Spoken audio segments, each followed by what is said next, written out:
Eh bien, chers internautes, bonjour, bonsoir. Nous allons commencer une intervention dans quelques minutes. C'est Sciences politiques Bocaille et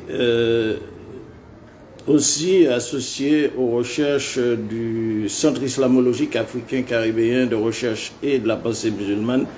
Nous sommes à vous dans quelques secondes. Connectez-vous.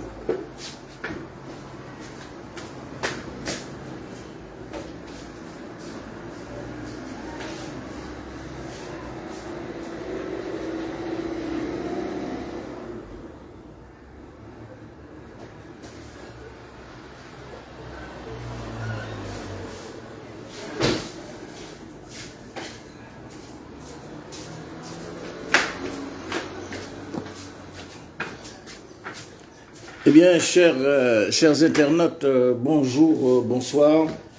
Nous allons intervenir aujourd'hui dans le cadre de Sciences politiques Bocaille. La science politique domiciliée dans les dernières colonies et aussi nous allons aussi réfléchir dans le cadre de l'âme de l'islam au cœur des Antilles-Guyane, Centre islamologique africain caribéen de recherche et de la pensée musulmane. Et donc, chers internautes, je vous demande de vous connecter parce que aujourd'hui, nous allons réagir parce que nous avons assisté à deux interventions sur Mali Online. Mali Online, c'est une télévision avec un présentateur qui fait son travail d'interview et il a interviewé Monsieur Kemiseba et donc par rapport à ça, nous aurons quelques observations importantes et aussi Mali Online a interrogé un représentant du mouvement du comité stratégique du M5. Je rappelle que le comité stratégique du M5, ce sont en fait une coalition d'organisations africaines, maliennes, qui a été le fer de lance de l'éviction, de la révolution, on va dire, de la révolution malienne, avec aussi le renversement de Aboubacar Keïta au Mali, qui était un agent néocolonialiste, et il faut aussi mentionner que le M5 était dans une coalition avec les organisations dirigées par l'imam Dicko. Je rappelle que l'imam Dicko, c'est un imam du Mali qui a fortement contribué au renversement de divers gouvernements néocolonialistes depuis ATT, Moussa Traoré peut-être, et notamment Aboubacar Keïta. Et donc aujourd'hui, nous avons dans le cadre de Sciences politiques Bocaille, nous sommes une orientation multipolaire, tiers-mondiste, et en même temps nous sommes préoccupés, puisque c'est ça le titre, le leadership de la majorité des musulmans, de la majorité des peuples musulmans d'Afrique face au faux panafricanisme. Et donc, j'avais fait un article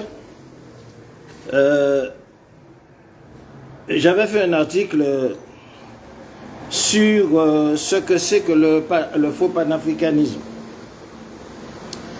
Le faux panafricanisme, c'est une manipulation de diversion, de discorde raciale qui sert les intérêts impérialistes en Afrique et notamment nous connaissons le faux panafricanisme dans son excroissance dans les régions des Caraïbes, où il y a eu aussi des révolutions depuis la révolution castrice, la révolution sandiniste, et avec, comment dirais-je, cette grande révolution afro-asiatique avec l'organisation de solidarité des peuples d'Afrique, d'Asie et d'Amérique latine, qui avait à sa tête, comment dirais-je, une majorité des alliés musulmans du tiers-monde afro-asiatique, hein, depuis l'Afrique, depuis l'Asie, l'Indonésie, etc., qui ont contribué à travers l'OSPAL, à travers le mouvement de l'organisation de solidarité des peuples d'Asie, d'Afrique et d'Amérique latine, de mener le combat avec les mouvements de libération, avec Fidel Castro, Che Guevara, Raúl Castro, pour contribuer à la libération de l'Afrique du Sud avec l'ANC, de l'Angola avec Agostinho Neto, du Frélimo avec le Frélimo, et avec le Frélimo, et aussi avec on va dire aussi avec la Guinée-Bissau d'Amilcar Cabral. Donc nous avons dit que effectivement lorsque nous parlons de panafricanisme, nous parlons de panafricanisme historique et de panafricanisme moderne.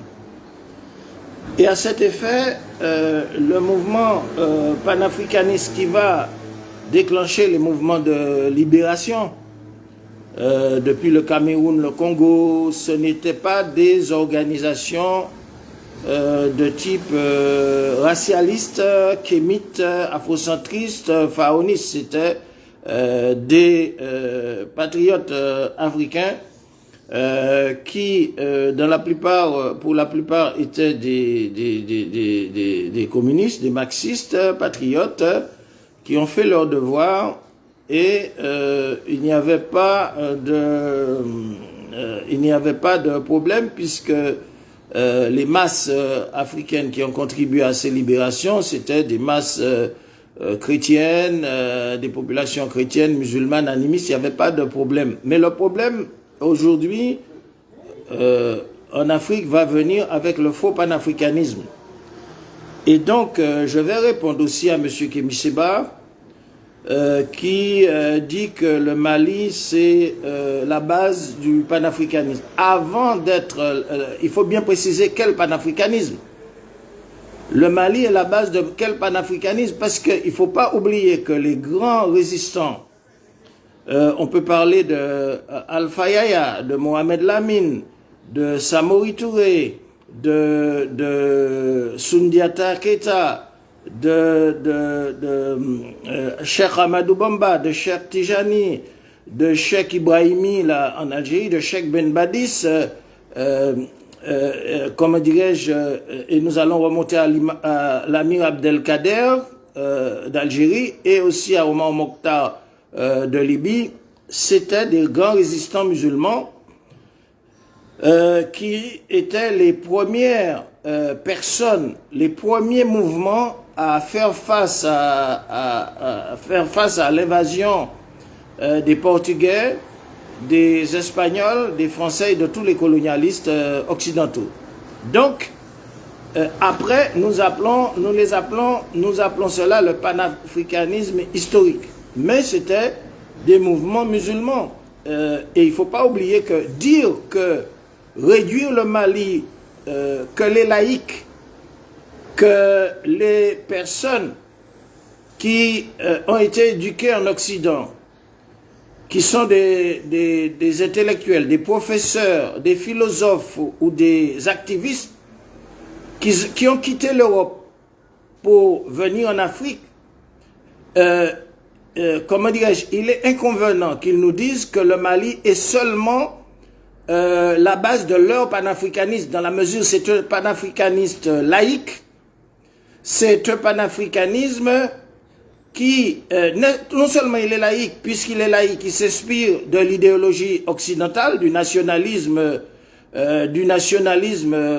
défini par Guénon, le nationalisme de ceux des intellectuels qui sont des auxiliaires de l'Occident, qui vont transporter avec l'idéologie occidentale le désordre en Orient et en Afrique. Et que par conséquent, c'est sur cela que nous allons dire qu'il y a un faux panafricanisme et que aujourd'hui, le leadership musulman de la majorité des peuples africains doit prendre conscience qu'il est en face de faux panafricanisme.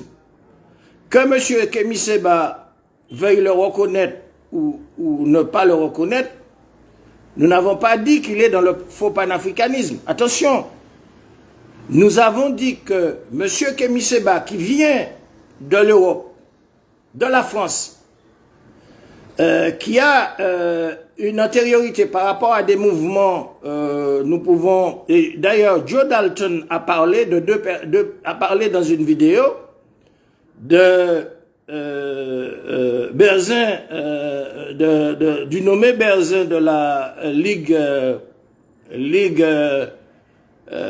Ligue, comment dirais-je, noire, et il s'est attaché à dire que il a une confrontation avec Guichy, je crois, Berzin, par rapport à des rumeurs concernant son emprisonnement pour des motifs crapuleux. Et Joe Dalton disait que la cause noire ne peut pas supporter que des émergents militants ne puissent pas clarifier leur position. Et de la même manière, M. Joe Dalton, qui est, on peut dire, M. Joe Dalton, qui est notre vieux, qui est une personnalité des Black Dragons, qui a formé dans l'émigration des gens comme Marius Trésor de chez nous en Guadeloupe, qui a formé des grands rappeurs, des grands sportifs, des grands footballeurs. Il a parlé aussi de Kémy Séba pour dire que Kémy Séba devrait mettre de l'eau dans son vin pour diverses raisons. Mais de toute façon, cela veut dire que nous devons parler aujourd'hui,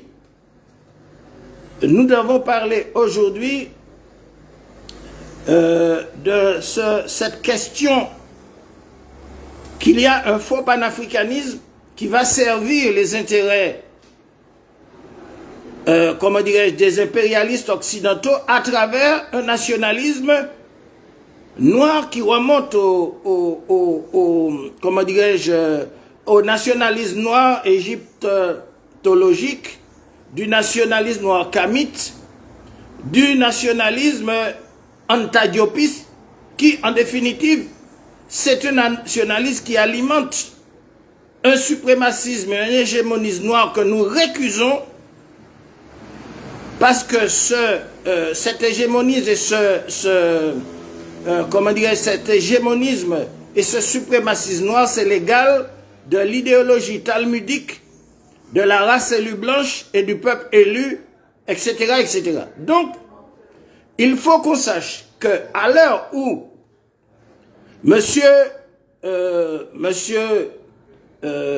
comment dire, Doumbia Fakoli est emprisonné au Mali, alors qu'il est emprisonné pour avoir essayé de déclencher des hostilités entre les peuples animistes et les peuples musulmans, en piétinant, en blasphémant le Coran et les musulmans. Nous devons parler à M.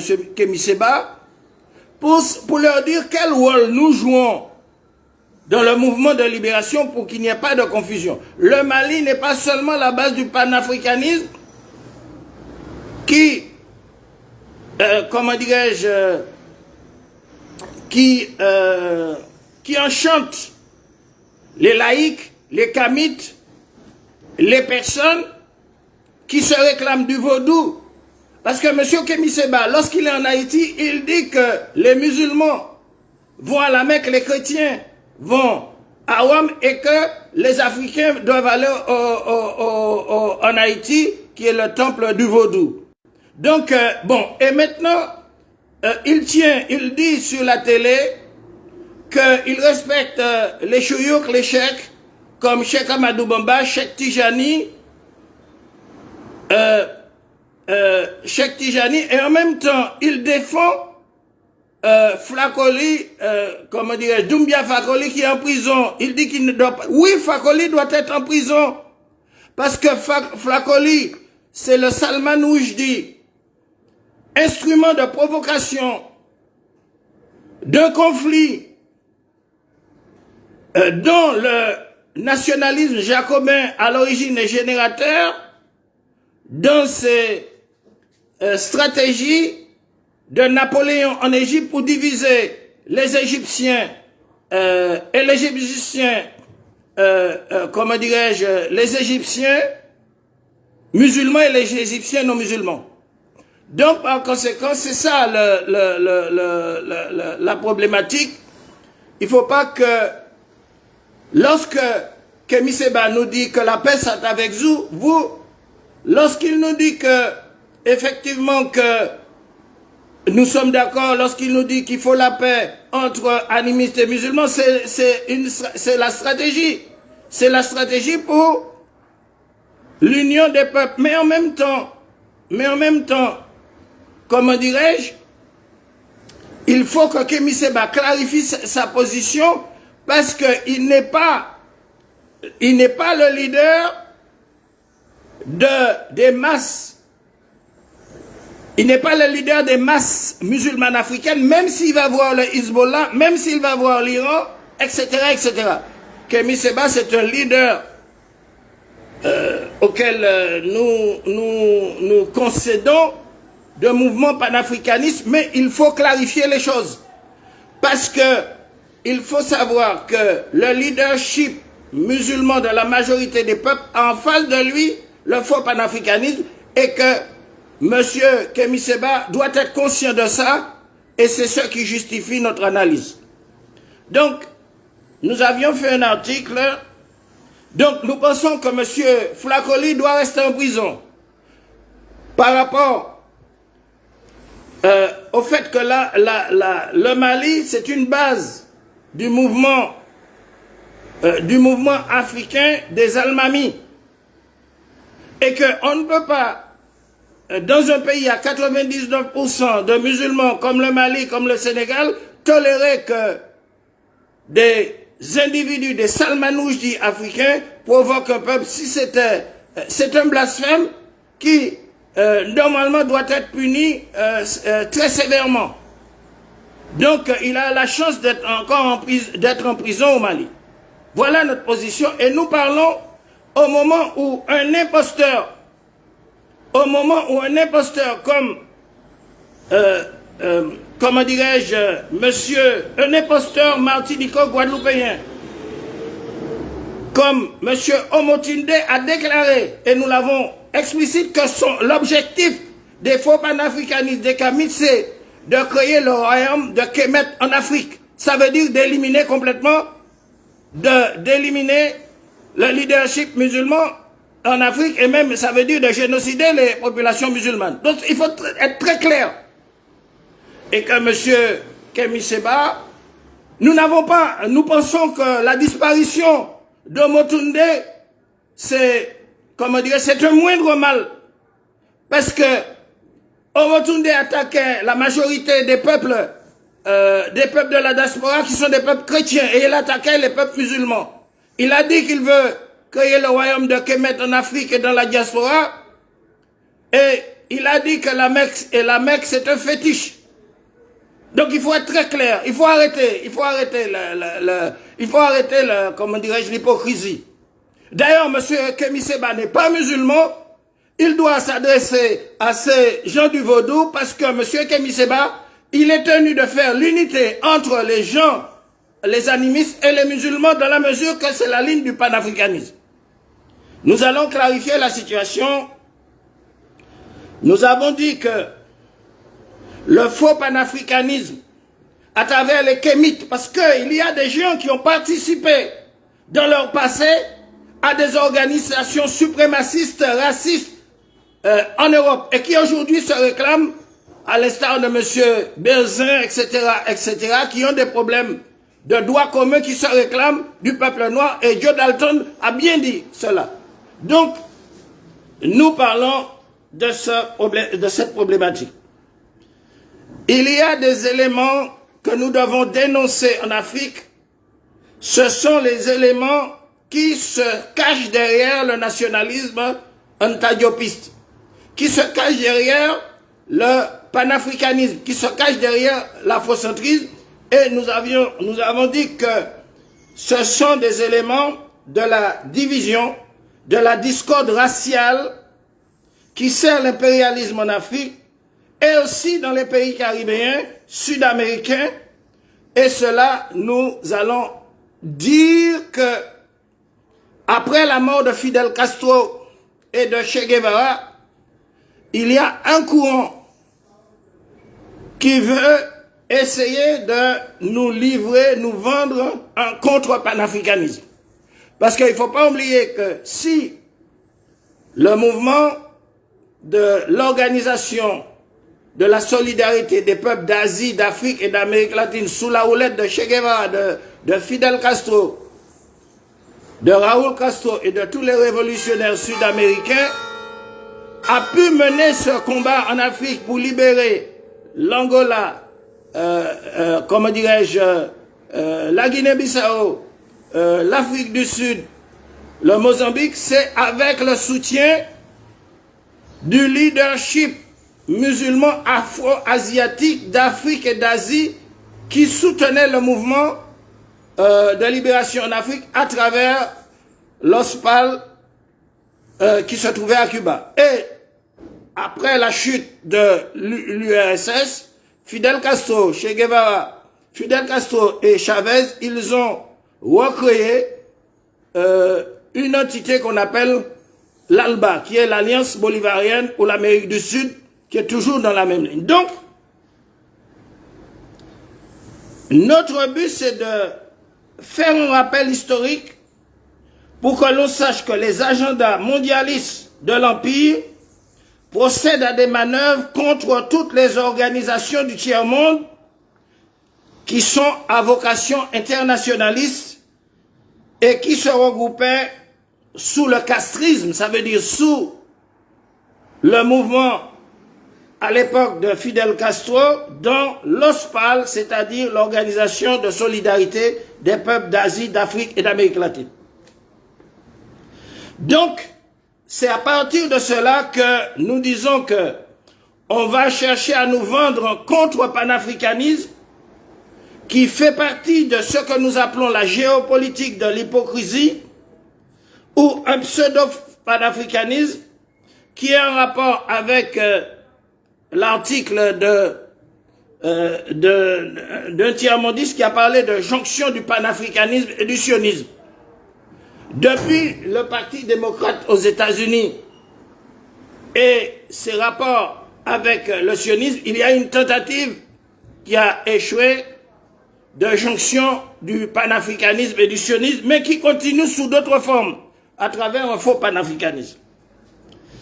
Et donc et là, il y a une jonction des agendas mondialistes de l'impérialisme contre l'Afrique, contre l'Amérique du Sud et contre les Caraïbes à travers une diversion d'un faux panafricanisme et que M. Kémy Séba doit l'entendre, doit analyser cette situation.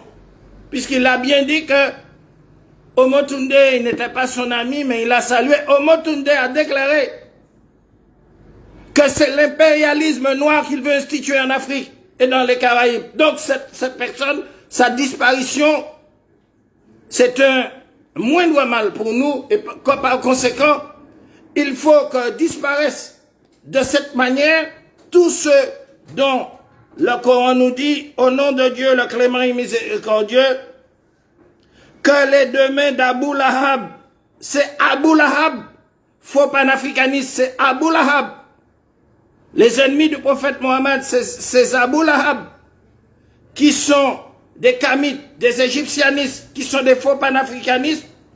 Eh bien, que Allah fasse son travail et que c'est pour ça que nous allons introduire par la sourate de Al-Masab, chapitre 111 du Coran, révélé contre l'ennemi du messager de Dieu, Mohammed, le dernier des prophètes, au nom de Dieu, le clément et miséricordieux, que les deux mains d'Abu Lahab périssent et que lui-même périsse.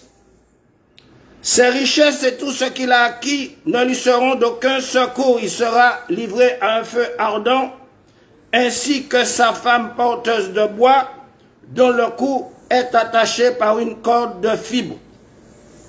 Et que Allah subhanahu wa ta'ala, par ce complot des Kamites, des égyptianistes, des faux panafricanistes, de ce monsieur Obanga, Bilolo, subissent le même sort que Omotunde par la puissance d'Allah subhanahu wa ta'ala. C'est un moins de mal si Allah les élimine, parce que ce sont des ennemis de l'Afrique. Ce sont des impérialistes kémétiques. Et ce n'est pas le but de notre lutte. Donc, monsieur Kémy Séba, vous devez entendre la réalité. C'est Sciences Politiques Bokaï qui parle, c'est le Centre Islamologique Africain Caribéen de recherche et de la pensée musulmane. C'est un vieux comme Joe Dalton qui a un droit d'objection par rapport à vous qui vous parle. C'est Makandal, c'est Mahmoud Barka. Parce que nous sommes vos ennemis. Donc, c'est la question qui se pose, est-ce qu'il n'a pas été créé un contre-panafricanisme nihiliste noir pour contrecarrer le vrai panafricanisme combattant en Afrique qui avait été inauguré par l'Amir Abdelkader jusqu'aux personnalités telles qu'Amilcar Cabral et autres qui étaient des panafricanismes modernes. C'est cette problématique qu'il faut considérer. Le panafricanisme authentique était à la base des mouvements révolutionnaires africains de libération nationale. Toutes ces organisations à vocation internationaliste du tiers-monde se regroupaient sous le castrisme dans l'OSPAL, comme j'ai dit tout à l'heure, organisation de solidarité avec les peuples d'Asie, d'Afrique et d'Amérique latine. Ça n'avait rien avec Omotunde, ça n'avait rien avec Théophile Obanga, ça n'avait rien avec Cheikh Anta Diop, ça n'avait rien avec l'égyptianisme, ni le kamitisme, ni l'afrocentrisme, ni le kémitisme. Ok? Donc, c'est après la chute de l'URSS que l'impérialisme va créer une diversion et va orchestrer par ses officines talmudiques, oligarchiques, impériales, occidentales, une manipulation pour contrecarrer l'influence musulmane africaine, arabe et mondiale au sein du mouvement de libération afro-asiatique internationaliste. Voilà pourquoi, voilà là où va s'insérer la manipulation du faux panafricanisme. Il faut bien comprendre cela. Donc il y a une manipulation d'un faux panafricanisme à travers des personnes qui se réclament de ceci, de la Ligue Noire, etc., qui sont des repris de justice, qui ont des problèmes psychologiques, comme le vieux Joe Dalton nous l'a dit, et que pour représenter la Côte Noire, le peuple noir, il faut être exempt de toute souillure, de mœurs. Parce que ces gens-là, ils ont un traumatisme qu'ils expriment par, effectivement, un hégémonisme, un extrémisme qui s'affiche dans leur position politique, comme monsieur Berzin de la Ligue Noire là-bas. Donc c'est après la chute de l'URSS qu'une diversion sera orchestrée par les officines oligarchiques impériales occidentales pour pouvoir, et c'est derrière ça il y a les fils de la pieuvre. Pourquoi? C'est pour contrecarrer l'influence musulmane, arabe, mondiale, afro-asiatique au sein du mouvement de libération internationaliste afro-asiatique. Donc voilà pourquoi sera mis en scène tous ces activistes Donc c'est la raison pour laquelle les oligarchies impérialistes qui sont arabophobes, qui sont anti-musulmanes, vont créer comme fer de lance depuis l'Occident. Ça vient des États-Unis, des États-Unis noirs qui veulent recoloniser l'Afrique. Ça a été avalisé par la Chambre haute et le Sénat américain. Ça vient d'Occident, des gens qui étaient dans l'Occident, qui ont des filiations maçonniques et qui veulent nous enseigner, à nous les fils de l'Amir Abdelkader, de Omar Mokhtar, des grands résistants qui veulent nous enseigner la révolution à travers monsieur Kamsi al-Cameroun, à travers des gens comme Momotunde, etc. Un certain nombre de gens qui ont un objectif. Et il faut les dénoncer clairement. Parce que comment dirais-je, la direction idéologique doit être très claire. Donc, les oligarchies impérialistes qui sont arabophobes, c'est-à-dire contre les Arabes, qui sont anti-musulmans, vont créer comme fer de lance depuis l'Occident et l'Afrique leur base théorique en se servant des travaux antidiopistes, en se servant des travaux de Bilolo, en se servant des travaux de Théophile Omonga, qui sont des savants de merde. Et comme disent les Africains, des Kémites qui se disent fils des ancêtres, mais qui sont des fils de Satan. Que Dieu les maudisse, qu'Allah les maudisse et qu'ils périssent comme Abou Lahab. Et donc, c'est depuis l'Occident et l'Afrique qu'ils vont former leur base théorique et pratique pour créer un contre-panafricanisme nihiliste noir dirigé contre le leadership musulman africain. Il faut le dire très clairement. Il ne faut pas qu'on rentre dans des hypocrisies et que les musulmans doivent prendre leurs responsabilités. La Oumma musulmane africaine doit prendre ses responsabilités. Les imams doivent prendre leurs responsabilités parce que le Mali n'est pas seulement la base du panafricanisme occidental laïque, mais le Mali c'est la base de la révolution prophétique et divine. Depuis les grands résistants qui ont fait la brillance de la civilisation malienne et de la civilisation africaine. Allez vous faire voir ailleurs. Et donc, voilà que c'est en Amérique latine et dans la Caraïbe.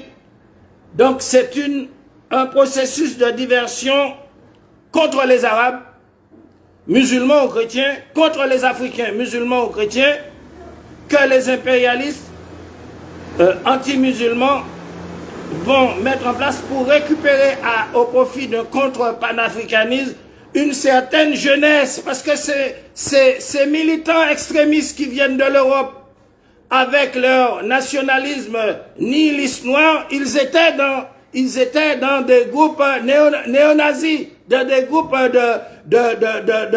d'extrémistes blancs. C'est là qu'ils ont fait leur classe. Ils ont fait leur classe et viennent nous parler à nous musulmans, la majorité de l'Afrique. Ils veulent nous donner des directives à travers leurs médias, leur argent et tout ça. Non. Non. Et donc, voilà la réalité. Un processus de diversion afrophobe, impérialiste, anti-musulman, arabe, africain et anti-musulman global. Donc le but c'est de récupérer au profit d'un contre-panafricanisme ce que nous appelons un faux panafricanisme kamite, afrocentriste, égyptianiste, pharaoniste, qui en définitive a pour but d'amener l'opinion au leadership musulman par un contre-panafricaniste pour pouvoir récupérer une certaine jeunesse africaine. C'est pour pouvoir semer la haine de l'islam, la haine des peuples musulmans dans la tête de cette jeunesse, et d'où ce kamite qui a été à l'origine du blasphème au Mali, qui n'a pas à être défendu ni par des animistes, ni par des musulmans, qui est venu piétiner le Coran, blasphémer le prophète, etc., etc. Donc voilà, c'est le résultat de la manipulation d'une jeunesse africaine revancharde, paganiste, animiste, extrémiste, qui sont manipulés par des éléments qui veulent manipuler une jeunesse désislamisée. Voilà la réalité, il faut le dire. Aussi en Amérique latine et dans la Caraïbe, les impérialistes ont élaboré leurs plans en fonction des mêmes finalités pour exercer leur influence géostratégique et continentale et subcontinentale parce qu'ils veulent conserver la domination sur les mers Caraïbes, l'océan Atlantique, l'océan Indien, l'océan Pacifique, qui sont proches de l'Asie et proches de là-bas, afin d'exploiter, de coloniser des peuples qui ont vocation à se libérer, d'avoir un marché commun et d'industrialiser dans le cadre des alliances des alliances multipolaires avec les pays du tiers-monde. Voilà pourquoi cet activisme est venu après la mort de Fidel Castro.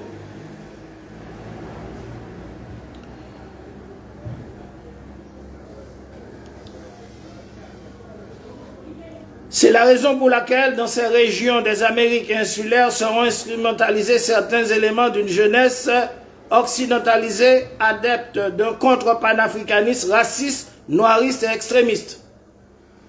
Cette même stratégie impérialiste a été déployée aux USA et surtout en Amérique du Sud et dans la Caraïbe pour contrer l'ex-OSPAL, c'est-à-dire l'ex-organisation de solidarité des peuples d'Asie, d'Afrique et d'Amérique latine qui s'est transformée en l'ALBA.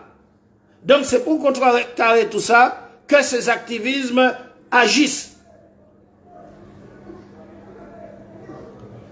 Et donc, parce que aussi l'ALBA est associé aux pays anti-impérialistes, musulmans, orientaux et africains, ces pays afro-asiatiques qui avaient comment dirais-je, qui avait une importance dans le soutien des mouvements de libération. C'est pour ça que ce faux panafricanisme vise à damer le pion aux pays afro-asiatiques, comment dirais-je, qui avaient la main, comment dirais-je, qui soutenaient le mouvement de libération internationale, qui gênent les impérialistes et qui gênent les fils de la pieuvre. Et donc, c'est là qu'on peut situer l'émergence de certains courants racialistes qui ont été utilisés tels que des adeptes d'un totalitarisme suprémaciste, racialiste noir ou blanc au profit des objectifs de déconfiguration communautaire des pays diversifiés, des peuples constitués de brassages humains de diverses origines ou obédience ethnique, religieuse et sociale. Et c'est en ce sens qu'ils vont chercher à créer un conflit comme les Hutus et Tutsis entre les animistes et les musulmans en Afrique pour empêcher l'unité, pour empêcher la libération, pour empêcher les États-Unis d'Afrique. Et donc, en réalité, ils vont faire de même, ils vont faire ce même travail dans la diaspora. Alors nous avons cité des personnalités, on ne va pas dire des personnalités, des figures